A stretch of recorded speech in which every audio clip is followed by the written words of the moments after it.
Hello everyone, इस video में हम लोग प्रैक्टिस सेट नंबर 10 से पढ़ेंगे, जो कि यहाँ पे आप लोग देख सकते हैं।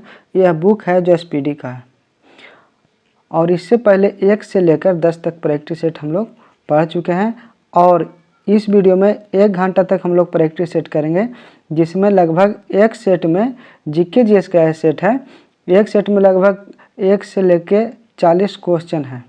अब 1 घंटा में जितना क्वेश्चन कवर हो सकता है उतना क्वेश्चन हम लोग कवर करेंगे, तो सभी लोग वीडियो में बने रहिए।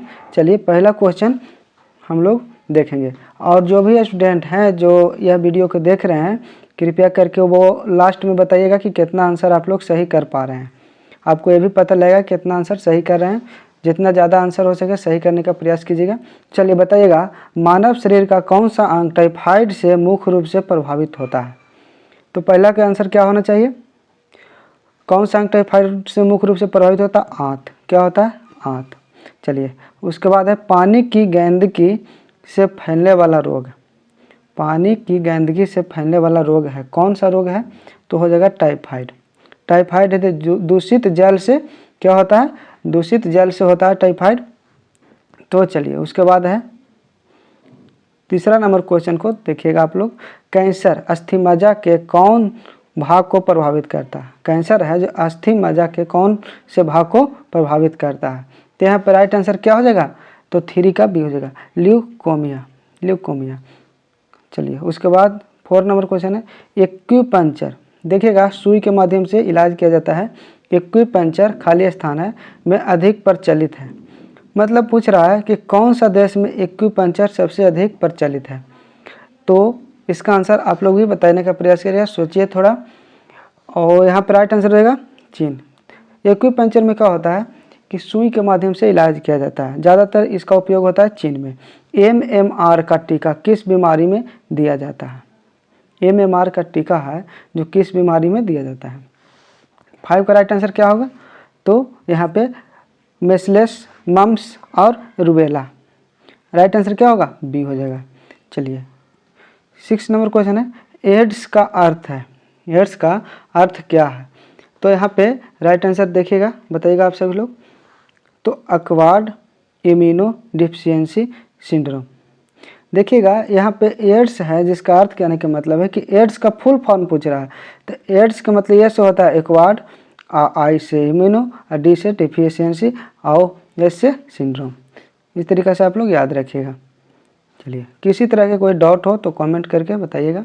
जीवाणुओं की रोम जैसी संरचना को कहा जाता है? तो फ्लैजिला कहा जाता है। क्या कहा जाता है? फ्लैजिला। उसके बाद है निम्नलिखित में से कौन सा अम्ल पेट की जीवाणुओं का नाश करता है? पेट की जीवाणु को नाश करता है कौन सा अम्ल? तो पेट में सिंपल सी बात है, हाइड्रोक्लोरिक अम्ल HCl रहता है, बैटरी में H2SO4 रहता है। चलिए हीमोफीलिया एक आनुवांशिक रोग है जिसका परिणाम मतलब रिजल्ट क्या है? तो इसका है रक्त का नहीं जमना। हीमोफीलिया जिस व्यक्ति को रहता है उसको किसी तरीक़ा से शरीर में शरीर कट जाता है, या रक्त जब बहता है तो रक्त है जो बाहर जल्दी नहीं जमता है। रक्त है जो नहीं जमता है। विटामिन के का भी कारण से भी ये होता है, विटामिन के की कमी रहता है तो उसका भी रक्त नहीं जमता हीमोफीलिया में। चलिए एक्यूपंक्चर क्या है? देखिए पहले भी क्वेश्चन ये आ चुका था, 10 नंबर क्वेश्चन को ध्यान दीजिएगा। तो सुइयों के माध्यम से उपचार किया जाता है। सुई के माध्यम से चीन में किया जाता है सबसे ज़्यादा इसका उपयोग। चलिए उसके बाद देखिएगा 11 नंबर क्वेश्चन है डिप्थीरिया रोग से ग्रस्त होती है। डिप्थीरिया रोग है जिससे ग्रस्त होती है। तो 11 का राइट आंसर क्या होगा? तो गला। डिप्थीरिया किसको प्रभावित करता है? तो गला को। उसके बाद है मलेरिया रोग प्रभावित करता है किसको? मलेरिया। तो 12 नंबर क्वेश्चन है, इसका आंसर क्या होगा? तो प्लीहा हो जाएगा। क्या होगा? प्लीहा हो जाएगा। उसके बाद है एड्स में डी का तात्पर्य क्या है? तो आप पहले आपको पिछला क्वेश्चन में आप देखे थे, राइट आंसर डिफिशियंसी हो जाएगा। डी का तात्पर्य डिफिशियंसी हो जाएगा। उसके बाद है ग्लूकोमा और ट्रेकोमा किस अंग का रोग है? ग्लूकोमा ट्रेकोमा है जो किस अंग का रोग है ये पूछ रहा है। देखिए सबसे पहले होता है स्टूडेंट को ये क्वेश्चन समझना। क्वेश्चन को सभी लोग स्टूडेंट अच्छी तरीके से समझिएगा।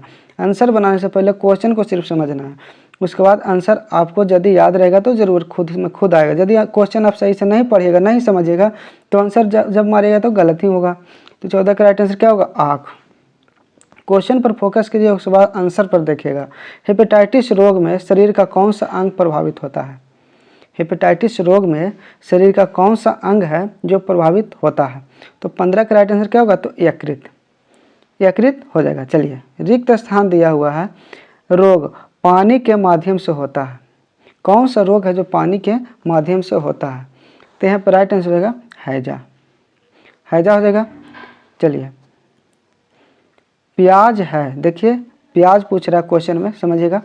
प्रकंद, बल्ब, ट्यूबर और कॉर्न।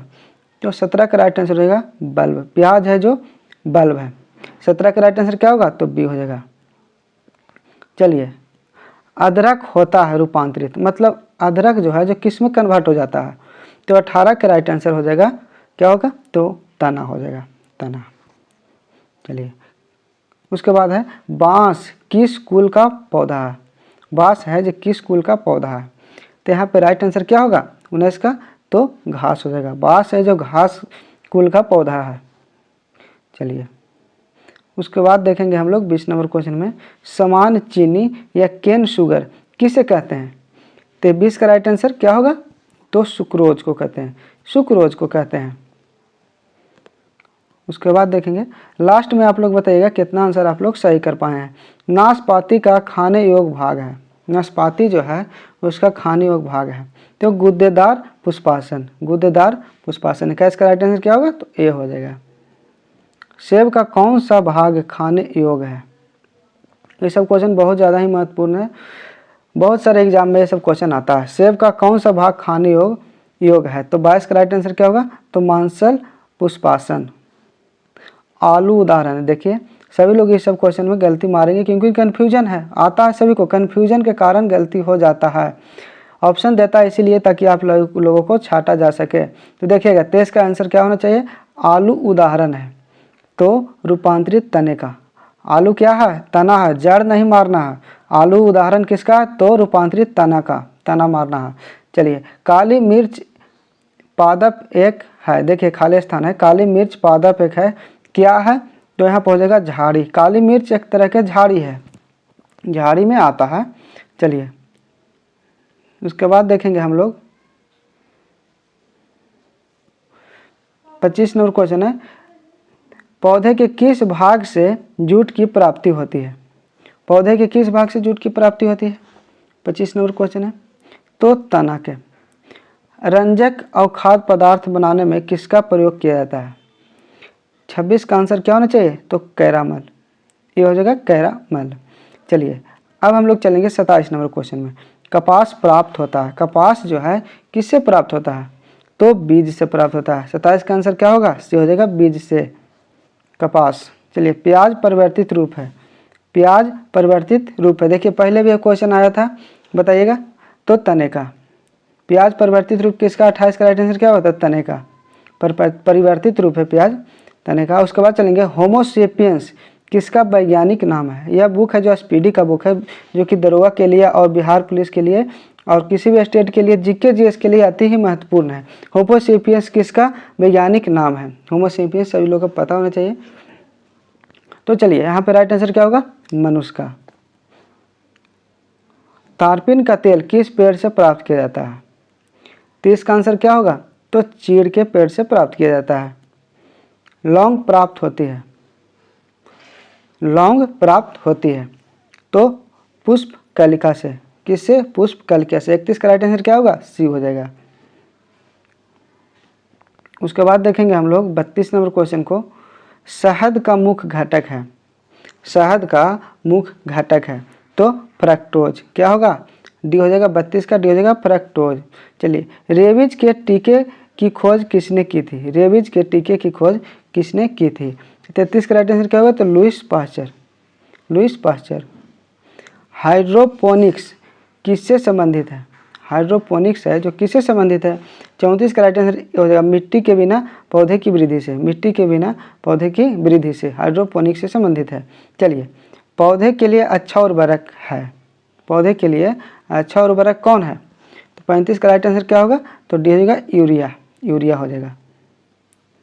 बीज की बुआई के समय सामान्यतः किस उर्वरक का प्रयोग किया जाता है? जब बीज को रोपते हैं तो उस समय एक उर्वरक का प्रयोग करते हैं, उस उर्वरक का नाम पूछ रहा है। तो 36 नंबर क्वेश्चन का राइट आंसर होगा पोटास, पोटास हो जाएगा। चलिए उसके बाद है उर्वरक में कौन सा तत्व अनुपस्थित रहता है? जो इनप्रेजेंट रहता है, मतलब अनुपस्थित रहता है। तो 37 का राइट आंसर क्या होगा? तो क्लोरीन, क्या होगा? क्लोरीन। चलिए देखिए 10 नंबर प्रैक्टिस सेट हम लोग पढ़ चुके। अब हम लोग 11 नंबर प्रैक्टिस सेट को कवर करेंगे। चलिए 11 नंबर प्रैक्टिस सेट को हम लोग बनाएंगे। किसी भी तरह के कोई डाउट हो तो कृपया कमेंट करके ज़रूर बताइएगा। और 8 बजे हमारा लाइव क्लास चलता है, तो सभी लोग लाइव क्लास में ज़रूर ज्वाइन कीजिएगा। चलिए असत्य फल उत्पन्न होता है, देखिए फॉल्स फ्रूट उत्पन्न होता है, पहला का आंसर बताइएगा क्या होगा? तो यहाँ पे हो जाएगा पुष्प क्रम से, ये ऑप्शन राइट हो जाएगा, पुष्प क्रम से। चलिए उसके बाद है सत्य फल मतलब ट्रू उत्पन्न होता है, ट्रू फ्रूट उत्पन्न होता है, बताइएगा क्या होगा राइट आंसर दूसरा नंबर क्वेश्चन के? तो अंडाशय से। चलिए 2 सेकंड का समय देंगे जिससे कि आप लोग भी कंफर्म हो जाएगा। तो उसके बाद चलेंगे कॉर्निया मानव शरीर के किस अंग का भाग है? कॉर्निया है मानव शरीर के किस अंग का भाग है? तीसरा का आंसर बताइएगा। तो नेत्र का भाग है, किसका? नेत्र का भाग है। कॉर्निया किसका भाग है? तो नेत्र का भाग है। चलिए घेंघा रोग किसकी कमी से होता है? चलिए एक क्वेश्चन सभी को पता होना चाहिए। तो आयोडीन की कमी से क्या होता है? घेंघा रोग होता है। चलिए नेत्रदान में दाता के आँख का कौन सा भाग प्रत्यारोपित किया जाता है? नेत्रदान करता है जब कोई भी आदमी, तो पूछ रहा है कि आँख का कौन सा भाग है जो दान किया जाता है? तो यहाँ पे राइट आंसर क्या होगा? कॉर्निया। उसके बाद चलेंगे किस मानव अंग में सर्वाधिक कोलेस्ट्रॉल उत्पादित होता है? किस मानव अंग में सर्वाधिक कोलेस्ट्रॉल उत्पादित होता है? तो यहाँ पर राइट आंसर क्या होगा? तो लीवर यकृत हो जाएगा। चलिए ऑप्थॉल्मिक संबंधित है, ऑप्थॉल्मिक संबंधित है। 7 नंबर क्वेश्चन है, यहाँ पे राइट आंसर क्या होगा? तो आँख से। उसके बाद हम लोग चलेंगे मशरूम से बहुतायत में मिलता है, मशरूम से क्या मिलता है? तो 8 नंबर क्वेश्चन है, इसका राइट आंसर सबसे ज़्यादा मशरूम से प्रोटीन मिलता है। सबसे ज़्यादा क्या मिलता है? प्रोटीन मिलता है। अधिकतम शाकाहारी प्रोटीन पाया जाता है, अधिकतम शाकाहारी प्रोटीन पाया जाता है किस में? 9 नंबर क्वेश्चन को देखिएगा। तो सबसे ज़्यादा दाल में पाया जाता है, सबसे ज़्यादा किस में? तो दाल में।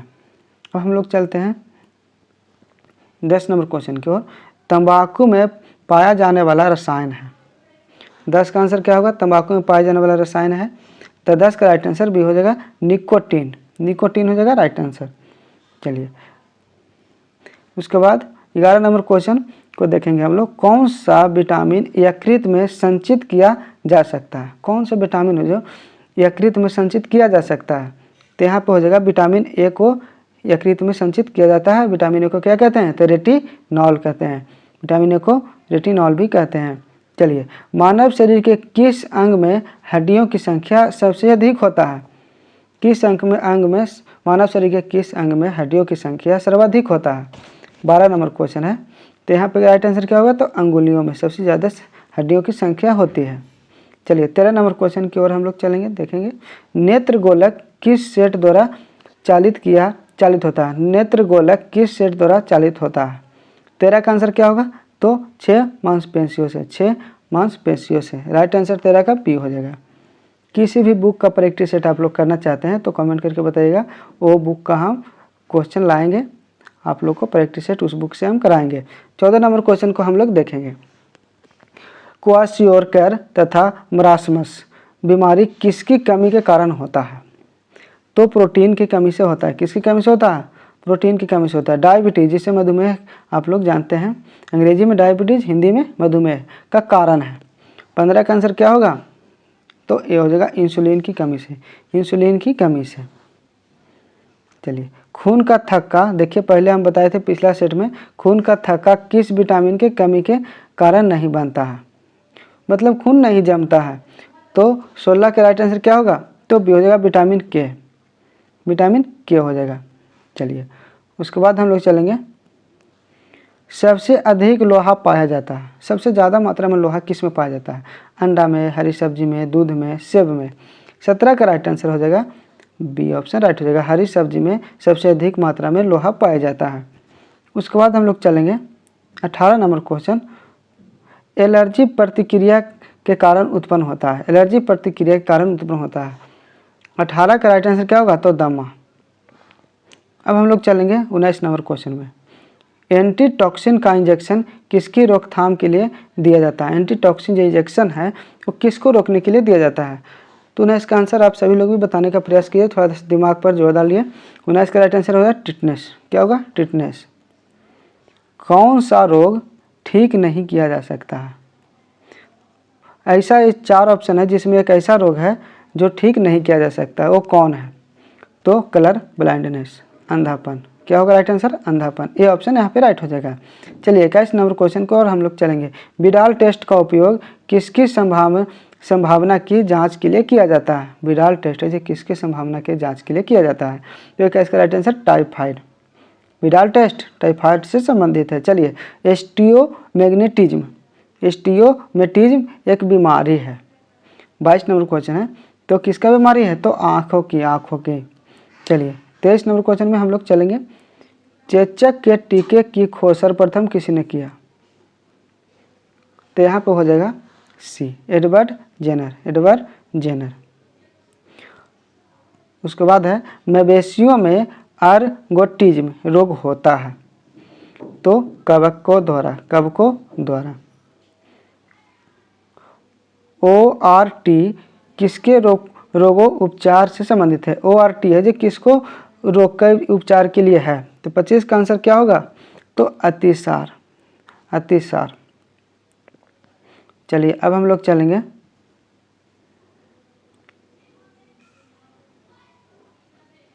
देखिएगा यहाँ पे 26 नंबर क्वेश्चन, HIV संबंधित है। HIV संबंधित है। 26 का राइट आंसर क्या होगा? तो एड्स से संबंधित है। HIV एड्स से संबंधित है। चलिए एड्स का फुल फॉर्म आप लोग पहले जान चुके हैं, पहले क्वेश्चन में आप लोग को बताए थे। निमोनिया रोग किस अंग को प्रभावित करता है? निमोनिया रोग है जो किस अंग को प्रभावित करता है? 27 नंबर क्वेश्चन है, तो फेफड़ा को। किसको?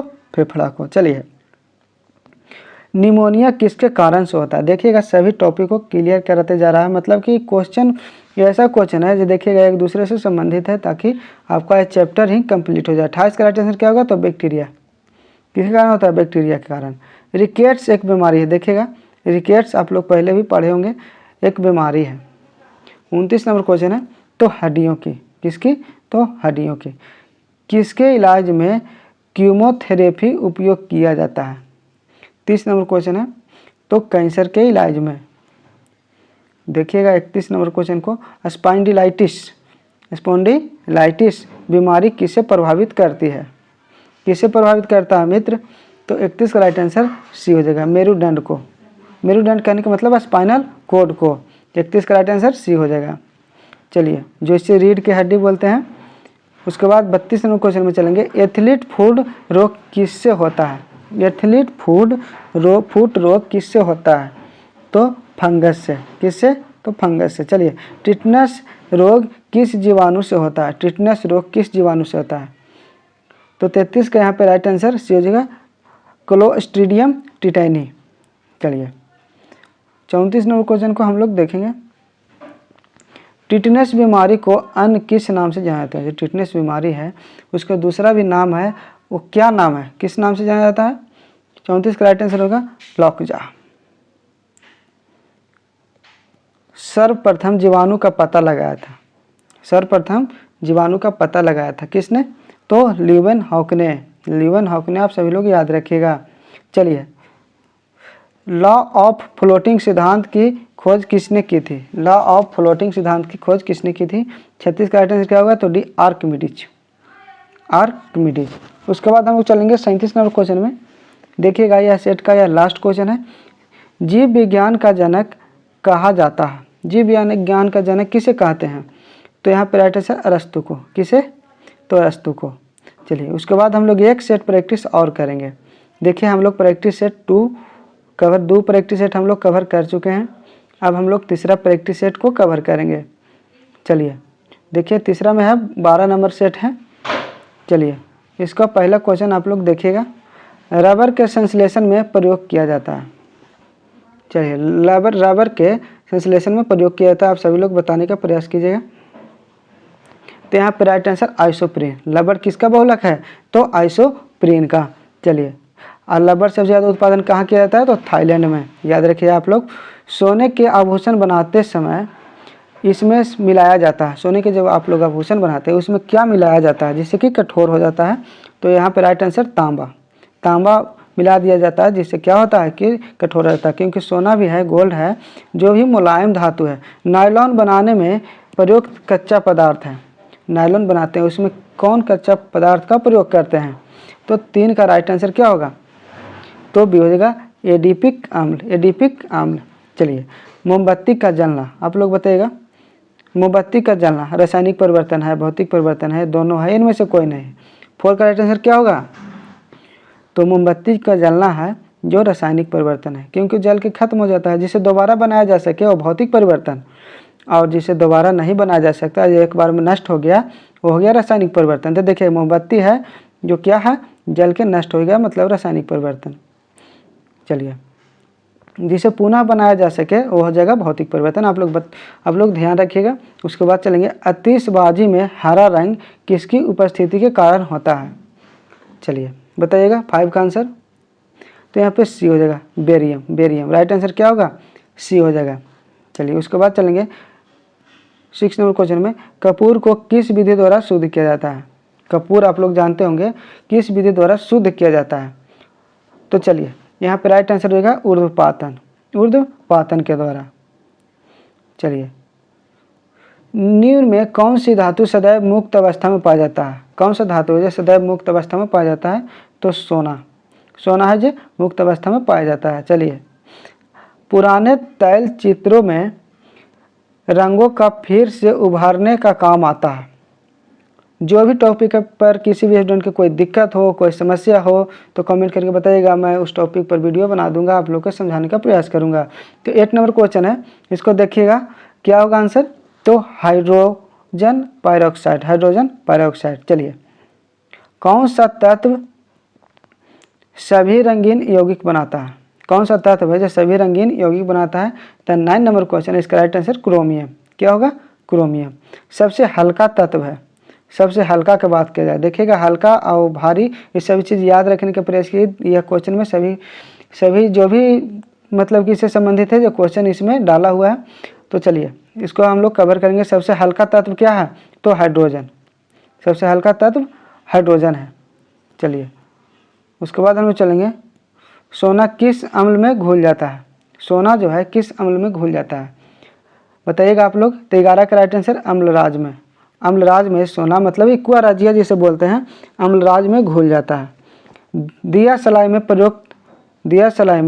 प्रयुक्त होता है बताइएगा। दिया सलाई में प्रयुक्त होता है। 12 का राइट आंसर क्या होगा? तो लाल फास्फोरस। दिया सलाई में लाल फास्फोरस का प्रयोग किया जाता है। चलिए अब चलेंगे हम लोग, युद्ध में प्रयोग की जाने वाली गैस ल्यूसाइट बनाई जाती है। 13 का आंसर सभी लोग बताइएगा।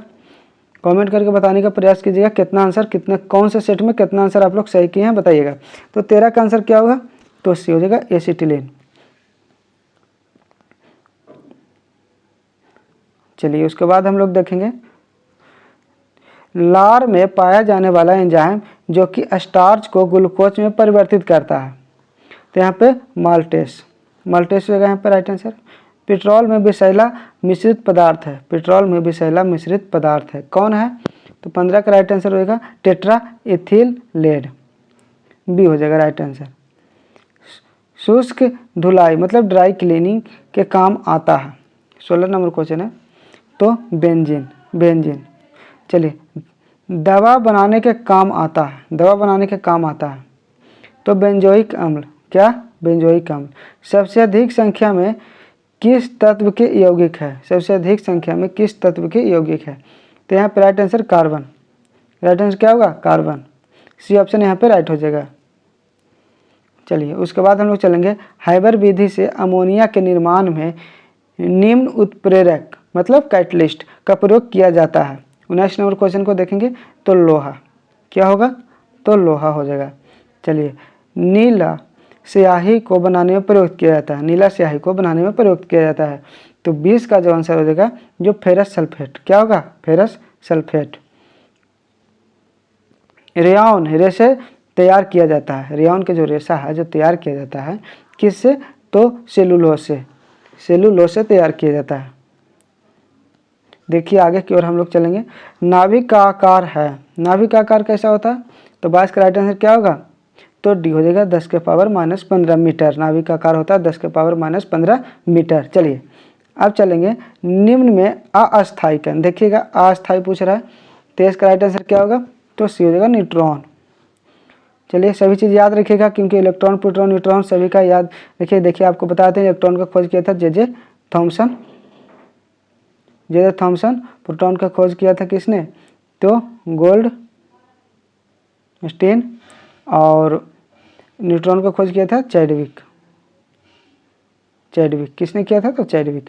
चलिए यहाँ पे अस्थायी कौन है तो न्यूट्रॉन। देखिए इलेक्ट्रॉन पर कौन कैसा चार्ज होता है तो नेगेटिव चार्ज होता है, इलेक्ट्रॉन पर नेगेटिव चार्ज होता है। और इलेक्ट्रॉन पर यहाँ पे इलेक्ट्रॉन पर कैसा चार्ज होता है नेगेटिव चार्ज होता है। और न्यूट्रॉन है, न्यूट्रॉन पर कैसा चार्ज होता है तो न्यूट्रॉन पर कोई भी चार्ज नहीं रहता है।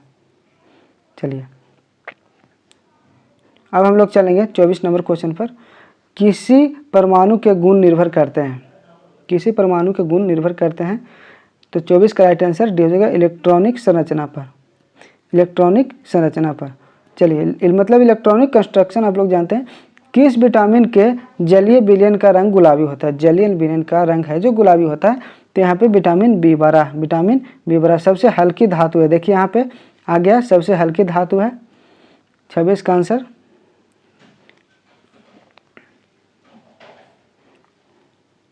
चलिए सबसे हल्का पूछ रहा है तो लिथियम हो जाएगा। सबसे हल्की धातु कौन है तो लिथियम है। सबसे भारी धातु कौन है तो ओस्मियम, सबसे भारी धातु ओस्मियम, सबसे हल्की धातु लिथियम। चलिए वसा किसमें विलय होता है, वसा जो है किसमें विलय होता है तो कार्बन टेट्राफ्लोराइड में। चलिए एस्पिरिन किससे बनाई जाती है, एस्पिरिन किससे बनाई जाती है तो थैलिक अम्ल से, किससे तो थैलिक अम्ल से। एस्पिरिन का रासायनिक नाम बताइएगा, एस्पिरिन का रासायनिक नाम बताइएगा। 29 का आंसर क्या होगा तो एसिटाइल सैलिसिलिक अम्ल। सबसे भारी धातु देखिए हल्की आया था लिथियम वाला, अभी है भारी धातु, भारी पूछ रहा है तो 30 का आंसर क्या होगा तो ओस्मियम, यहाँ पे ओस्मियम हो जाएगा। चलिए देखिए स्ट्रेप्टोमाइसिन के खोजकर्ता है 31 का आंसर तो सी हो जाएगा बॉक्समैन, बॉक्समैन। जल का शुद्धिकरण किया जाता है, जल का शुद्धिकरण किया जाता है 32 नंबर क्वेश्चन है। यहाँ पे राइट आंसर क्या होगा तो क्लोरीन द्वारा। जल का शुद्धिकरण किया जाता है किसके द्वारा तो क्लोरीन के द्वारा। सबसे अधिक विद्युत ऋणीय तत्व है, सबसे अधिक ऋणात्मक तत्व पूछ रहा है 33 नंबर क्वेश्चन है। इसका राइट आंसर क्या होगा तो फ्लोरीन, क्या होगा फ्लोरीन। राष्ट्रीय रासायनिक प्रयोगशाला स्थित है, राष्ट्रीय रासायनिक प्रयोगशाला स्थित है तो पूना में। फ्रियोन का रासायनिक नाम है, देखिए बताइएगा फ्रियोन का रासायनिक नाम है तो यहाँ पे राइट आंसर हो जाएगा क्लोरोफ्लोरोकार्बन। किसका क्या नाम है तो क्लोरोफ्लोरोकार्बन। क्लोरोफ्लोरोकार्बन कहने का मतलब है कि CFC। तो 35 का राइट आंसर क्या होगा तो ए हो जाएगा। चलिए टेफ्लॉन किसका बहुलक है, टेफ्लॉन बताइएगा तो टेट्राफ्लोरोइथीन का, टेट्राफ्लोरोइथीन का। चलिए संश्लेषित रेशा, संश्लेषित रेशा पूछ रहा है 37 नंबर क्वेश्चन है तो रियान का, किसका रियान का। कांच पर लिखने के लिए किस अम्ल का प्रयोग किया जाता है, एक अम्ल ऐसा है जिससे कांच पर लिखा जा सकता है, वो अम्ल का नाम पूछ रहा है क्या है तो यहाँ पर हो जाएगा हाइड्रोफ्लोरिक अम्ल मतलब HF जिसका फार्मूला होता है। राइट आंसर भी हो जाएगा। चलिए 39 नंबर क्वेश्चन है, यह सेट का लास्ट क्वेश्चन है। समुद्री जल से नमक किस विधि द्वारा तैयार किया जाता है, समुद्री जल से नमक किस विधि के द्वारा, किस प्रोसेस के द्वारा तैयार किया जाता है तो 39 का यहाँ पर राइट आंसर क्या होगा तो बाष्पीकरण के द्वारा, बाष्पीकरण के द्वारा किया जाता है। जो भी स्टूडेंट हमारे साथ यहाँ तक पहुँच चुके हैं, जो 3 प्रैक्टिस सेट कर चुके हैं, तो एक बार सेशन को लाइक कर दीजिए। कैसा लगा है प्रैक्टिस सेट ज़रूर बताइएगा, और कौन सा सेट में कितना क्वेश्चन सही किए ये भी बताइएगा, और किस टॉपिक पर वीडियो बनाना है ये भी कमेंट करके ज़रूर बताइएगा, और कोई डाउट जो भी समस्या है कमेंट करके ज़रूर बताइएगा। तो चलिए फिर मिलते हैं नेक्स्ट प्रैक्टिस सेट में। आज के लिए इतना ही। Thank you.